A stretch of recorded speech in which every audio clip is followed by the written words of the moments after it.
اعوذ باللہ من الشیطان الرجیم بسم اللہ الرحمن الرحیم والذین كفروا اعمالهم كسراب بقيعة يحسبه الظمآن ماء حتى إذا جاءه لم يجده شيئا ووجد الله عنده فوفاه حسابه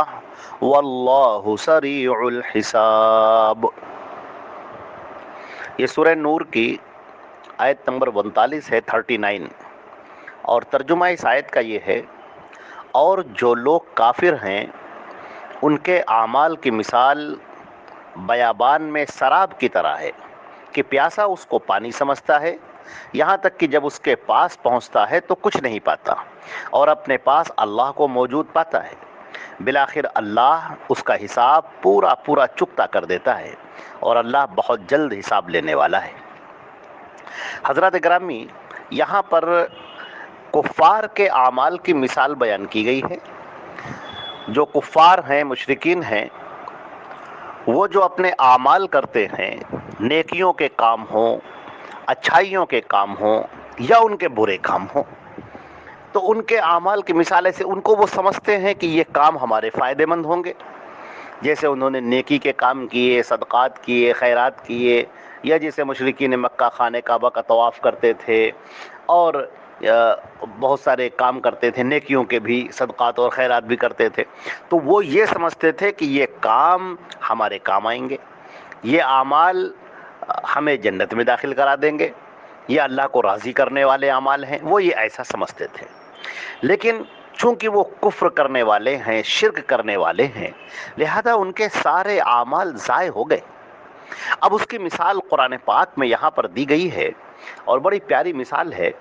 اور اس مثال کو سمجھنے کے لیے پہلے یوں آپ سمجھیں کہ جب ریگستان ہو، جہاں پر ریت ہو، چاروں طرف ریت ہی ریت، چاروں طرف صحرا، سوائے ریت کے اور کچھ نہیں، اور جب دوپہر کا وقت ہوتا ہے تو جب سورج کی کرنیں اس ریت پر پڑتی ہیں تو دیکھنے والوں کو اس طرح سے نظر آتا ہے جیسے کوئی پانی ہو، سمندر ہو، دریا ہو، اور وہ جو ہے ہلکورے مار رہا ہو، موجیں اٹھ رہی ہوں، تو اس کو ایسا نظر آتا ہے کہ گویا کہ وہاں پر پانی ہے جو ہل رہا ہے۔ اب آدمی یہ سمجھتا ہے کہ یہ پانی ہے، اور پیاسا اگر ریگستان میں بھٹک جائے اور اس ریگستان میں اسے پیاس لگی ہوئی ہے، اب اس کے بعد جب وہ پیاس کی شدت میں اپنے چاروں طرف نظر دوڑاتا ہے تو دور پر اس کو یہ پانی کا سمندر نظر آتا ہے، جو پانی ہے نہیں، ہے تو وہ ریت جو سورج کی روشنی میں چمک رہی ہے، لیکن اس کو ایسا لگ رہا ہے کہ گویا کہ یہ ریت نہیں ہے، پانی کا سمندر ہے جو موجیں مار رہا ہے۔ اب پھر وہ دوڑتا ہے، اور دوڑتے دوڑتے جب وہاں پر پہنچتا ہے تو اسے کچھ بھی نظر نہیں آتا،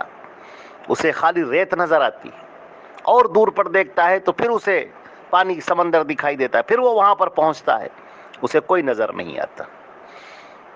اور وہاں پر اب موت اس کے لیے کھڑی ہے۔ اب اس کی مثال دی ہے اللہ رب العزت نے یہاں پر کہ جو کفار ہیں، جو کام کر رہے ہیں، جو نیک کام کرتے ہیں، اچھے کام کر رہے ہیں، وہ یہ سمجھتے ہیں کہ ہم کو اس کا فائدہ ملے گا، بالکل اسی طرح سے جیسے اس ریگستان کی تیز دھوپ میں وہ پیاسا کھڑا ہوا شخص، اس کو ایسا لگتا ہے کہ یہ سمندر ہے، یہ پانی ہے، اور ہم جائیں گے اور ہمیں پانی مل جائے گا اور ہماری پیاس بجھ جائے گی، وہ یہ سمجھتا ہے۔ لیکن جب وہ وہاں پر پہنچتا ہے تو اس کی پیاس کیا بجھے گی؟ چاروں طرف ریت ہی ریت نظر آتی ہے، اور پکڑنے والے فرشتے اسے پکڑ رہے ہیں اور اس کا حساب لے رہے ہیں کہ اچھا تم نے یہ کیا کیا، یہ تم نے کفر کیوں کیا، یہ تم نے شرک کیوں کیا، اب اس کو پکڑ لے رہے۔ تو یہ مثال بالکل اسی طرح سے ہے۔ آج دنیا کے اندر جو لوگ ایمان نہیں لا رہے ہیں، اللہ اور اس کے رسول پر ایمان نہیں لاتے، نبی کریم صلی اللہ علیہ وسلم کی باتیں ان کو سمجھ میں نہیں آ رہی ہیں، اللہ رب العزت کی باتیں وہ سمجھتے ہوئے بھی نہیں سمجھنا چاہتے ہیں، آنکھیں رکھتے ہوئے بھی نہیں دیکھنا چاہتے ہیں، اور کان رکھتے ہوئے بھی سننا نہیں چاہتے ہیں، اور دل رکھتے ہوئے بھی سمجھنا نہیں چاہتے ہیں۔ تو ان کا معاملہ یہ ہوگا کہ جب موت کا فرشتہ ان کے سامنے آ جائے گا، جب یہ زندگی کی بساط لپیٹ دی جائے گی، اور جب موت کا فرشتہ ان کے سامنے آ جائے گا، اس وقت ان کی سمجھ میں آئے گا کہ اف میں نے کیا کیا۔ اب جب وہ دوسری دنیا میں داخل ہو رہے ہیں، اس دنیا کو انہوں نے چھوڑ دیا اور اب دوسری دنیا کا عذاب اپنی آنکھوں سے دیکھ رہے ہیں، فرشتوں کو اپنی آنکھوں سے دیکھ رہے ہیں، اب ان کی سمجھ میں کیا آ رہا ہے؟ اب وہ بیچارے پریشان ہیں کہ ہائے یہ کیا ہو گیا، یہ کیا ہو گیا ہمارے ساتھ۔ حدیث شریف کے اندر آتا ہے کہ بندے مومن کو اور بندے منافق دونوں کو جنت اور دوزخ دکھائی جاتی ہے مرنے کے بعد عالم برزخ میں، اور مومن سے کہا جاتا ہے کہ یہ جہنم تو دیکھ رہا ہے، شکر کر ادا اللہ کا کہ تو نے اس جہنم سے نجات پا لی، اور یہ جنت دیکھ، اس جنت کے اندر تجھے داخل کیا جائے گا۔ تو جو مومن ہوتا ہے وہ کہتا ہے اے اللہ جلدی قیامت قائم کر دیتا کہ میں تیری جنت میں داخل ہو جاؤں۔ اور وہیں جو منافق کافر ہوتا ہے، مشرک ہوتا ہے، اللہ کا مجرم خطا کار ہوتا ہے، اس کو جب یہ جنت دکھائی جاتی ہے اور دوزخ دکھائی جاتی ہے، جنت دکھا کر کہا جاتا ہے کہ دیکھ یہ جنت ہے جس سے تو محروم ہو گیا، اور دیکھ یہ دوزخ ہے جس میں تجھے جانا ہوگا، تو وہ چیخ پڑتا ہے اور کہتا ہے کہ اے میرے رب تو قیامت جلدی قائم نہ فرما، قیامت جلدی قائم نہ فرما۔ کل بروز قیامت ایک کافر جب عذاب دیکھے گا کہ ایمان نہ لانے والوں کو، اللہ اور اس کے رسول پر ایمان نہ رکھنے والوں کو، اللہ اور اس کے رسول کے خلاف چلنے والوں کو کیا سزا دی جا رہی ہے، کیسے فرشتے منہ کے بل گھسیٹ کر جہنم میں پھینک رہے ہیں، کیسے بیڑیاں پہنا رہے ہیں، توقیں پہنا رہے ہیں، زنجیریں پہنائی جا رہی ہیں، فرشتے کیسے مار رہے ہیں، کیسے سزائیں دے رہے ہیں، کس طرح انہیں ذلیل کر کے جہنم کے اندر ڈھکیلا جا رہا ہے، تو وہ کہیں گے کہ اے ہمارے پروردگار ربنا ابصرنا، اے ہمارے پروردگار ہم نے سب دیکھ لیا، فرجعنا نعمل صالحا، اے ہمارے پروردگار ہمیں واپس کر دے، دنیا کے اندر بھیج دے، اب ہم بڑے نیک کام کریں گے، اب ہم اچھے کام کریں گے، اب ہم گناہ کا کام کریں گے ہی نہیں، ہم کفر پر شرک پر چلیں گے ہی نہیں، اب ہم تیری عبادت کریں گے، تیری ہی عبادت کے لائق، تو ہی عبادت کے لائق ہے، تیری عبادت کریں گے اور ہم کوئی گناہ کا کام نہ کریں گے۔ اللہ تعالیٰ فرمائیں گے نا کلا انہا کلمۃ ہوا قائلها، بس ایک بات کی بات ہے، چپ خاموش ہو جاؤ بالکل۔ دنیا کے اندر تم کو وقت دیا گیا، دنیا کے اندر تم کو ٹائم دیا گیا اپنے زندگی بنانے کا، آخرت کی تیاری کرنے کا، مگر تم نے تو دنیا میں اپنے اعمال کو ضائع کر دیا۔ تم تو کفر کرتے رہے، تم تو شرک کرتے رہے، تم نے تو اللہ کو جاننے کے باوجود نہ جانا۔ تم جانتے تھے کہ اللہ اس پوری کائنات کا خالق ہے، مالک ہے، مقتدر ہے، وہی عزیز متعال ہے، وہ حی القیوم ہے، وہ زندہ و جاوید ہے، وہی سب کچھ کرنے والا ہے، لیکن پھر بھی تم غیروں سے مانگتے رہے، غیروں کے آگے اپنے سر کو جھکاتے رہے، پیشانی رگڑتے رہے، ہاتھ پھیلاتے رہے، غیروں کے در کا طواف کرتے رہے، غیروں کے لیے نذر و نیاز کرتے رہے، قربانیاں کرتے رہے، غیروں کے نام پر جانور ذبح کرتے رہے، غیروں کے نام پر لنگر لٹاتے رہے۔ غرض تم نے شرک کیا، اللہ رب العزت کی الوہیت میں تم نے دوسروں کو داخل کر دیا، تم نے تو اللہ کو مانا ہی نہیں، تم نے تو نبی کریم صلی اللہ علیہ وسلم کے بتائے ہوئے طریقے پر اپنی زندگی گزاری ہی نہیں۔ اب جو تم نے ایک کام کر کے آئے ہو اس کا بدلہ تمہیں دنیا میں دے دیا گیا، جو تم نے اچھائیاں کی تم کو دنیا میں دے دیا گیا، تمہاری دنیا میں تعریف کی گئی، تم کو دنیا میں دولت دی گئی، تم کو دنیا میں عزت دی گئی، تم کو دنیا میں اعوان و انصار دیے گئے، تم نے دنیا میں تفریحات کی، دنیا میں تم نے انجوائے کیا، سب تم کو دنیا میں دے دیا۔ اب یہاں پر تمہارے پاس کچھ نہیں ہے، بلکہ آؤ اب اپنے جرم کا حساب دو۔ تو یہاں پر جو بات ارشاد فرمائی گئی والذین کفروا، اور جن لوگوں نے کفر اختیار کیا، راہ کفر اختیار کی۔ اب یہ کفر کا لفظ بہت بڑا ہے، اس کے اندر شرک بھی داخل ہے، الحاد بھی داخل ہے، اللہ کا انکار کرنے والا بھی اسی میں شامل ہے، اللہ کو نہ ماننے والا بھی شامل ہے، اور اللہ کو مان کر اس کے ساتھ شرک کرنے والا بھی اسی میں داخل ہے۔ اور اس کے اندر وہ بھی داخل ہے کہ جو یہ کہتا ہے کہ میں تو مسلمان ہوں اور اس کے بعد نبی کریم صلی اللہ علیہ وسلم کی باتوں کا انکار کرنے والا ہے، جو نماز کا انکار کرنے والا ہے، روزے کا انکار کرنے والا ہے، جو زکوٰۃ کا انکار کرنے والا ہے، نبی کریم صلی اللہ علیہ وسلم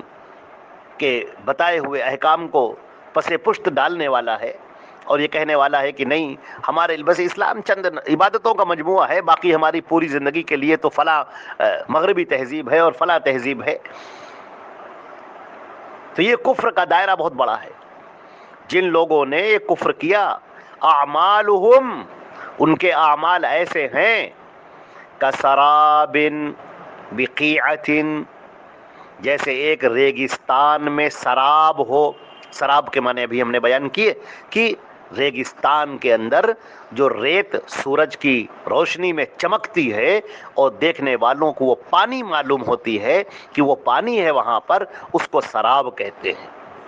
تو ریگستان میں سراب کی مانند ہے۔ یحسبہ الظمآن ماء، ظمآن کہتے ہیں شدید پیاسے کو، جو بڑا پیاسا ہو، اس کی پپڑیاں سوکھ رہی ہیں، ہونٹ اس کے سوکھ رہے ہیں، اور وہ کہہ رہا ہے کہ پانی پانی مل جائے، پانی چاہیے مجھے، پیاس کی شدت ہے۔ یحسبہ الظمآن، اور ایک پیاسا اس سراب کو پانی سمجھ رہا ہے، پانی کا دریا سمجھ رہا ہے، پانی کی موجیں سمجھ رہا ہے، پھر وہ بھاگتا ہے تیزی سے اس پانی کی طرف، لپکتا ہے، دوڑتا ہے، حتی اذا جاءہ، یہاں تک کہ جب وہ سراب کے پاس آ جاتا ہے، لم یجدہ شیئا، تو اسے پانی کا ایک قطرہ بھی نہیں ملتا، کچھ بھی پانی اسے نظر نہیں آتا، وہاں تو ریت ہی ریت ہے۔ اب کیا وہ ریت کو پھانکے گا؟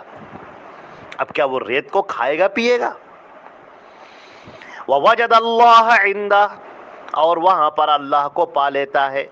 فَوَفَّاهُ حِسَابَهُ، اور اللہ اس کے حساب کو پورا کر دیتا ہے۔ وَاللَّهُ سَرِيعُ الْحِسَاب، اور اللہ بہت جلد حساب لینے والا ہے۔ اس کے دو معنی ہیں۔ ایک معنی یہ ہے کہ وہ وقت بہت تیزی سے قریب آ رہا ہے جس میں اللہ تمہارا حساب لے گا۔